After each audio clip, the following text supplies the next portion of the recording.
nasa Facebook ka. As you can see, di ba? Hindi ko binibideo yung ibang pagligo. Hi mga ate ko! So for today's video, anong bago? Te, wala. Maliligo na naman ako. O di ba? Maliligo na naman ako.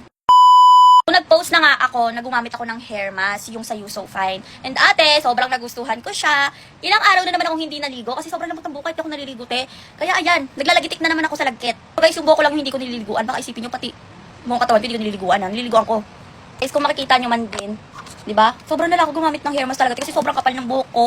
So, samahan nyo na ako dahil maliligo na naman tayo. So guys, na-shampooan ko na yung buhok ko kasi mapapatagal na naman pag pinakita ko pa sa inyo yung shampoo ko. And ito pa rin yung ginagamit kong You So Fine. Paubos na siya ate, so order na naman ako. Tuyuin ko muna yung buhok ko para hindi siya sobrang basa. Diba? Pag nilagay yung hair mask. Ate, grabe. Na-amaze talaga ako nung unang video ko nung sa hair mask kasi kabog siya tayo. Talagang nasa Facebook ka. As you can see, diba? Hindi ko binibideo yung ibang pagligo ko, pero ate, ayan na siya. Hindi ko alam kung ilang beses na ako nakakagamit nito. Siguro 4 na? Or 5, ganun. Ang bango niya talaga. Talaga, bago ko ito i-apply sa buhok ko, inaamoy ko siya, kasi ang bango niya talaga. Dito na. And kita niyo naman yung buhok ko, te. Shampoo pa lang yung nilagay ko, pero lumalambot na siya. At hindi ganito yung buhok ko dati. Pag nag-shampoo ako, tumitigas siya.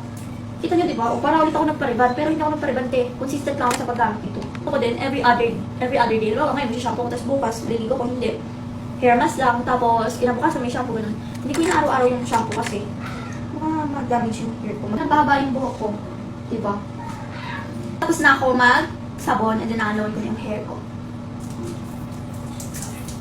Saban ko sobrang nakakasatisfying kasi sobrang lambot niya. So guys, ito na siya after kong maligo. Tignan nyo naman, te, kung gaano siya kaano, diba? Kagaya ng sa video ko dati, te, sobrang lambot niya lang talaga as in. Kahit hindi mo siya suklayin. Hindi ko pa siya totally nasusuklay, pero ayan, oh. Gusto masabi? So, ayan siya guys. So, ang kaya ko sa inyo, order na rin kayo at maligo na kayo!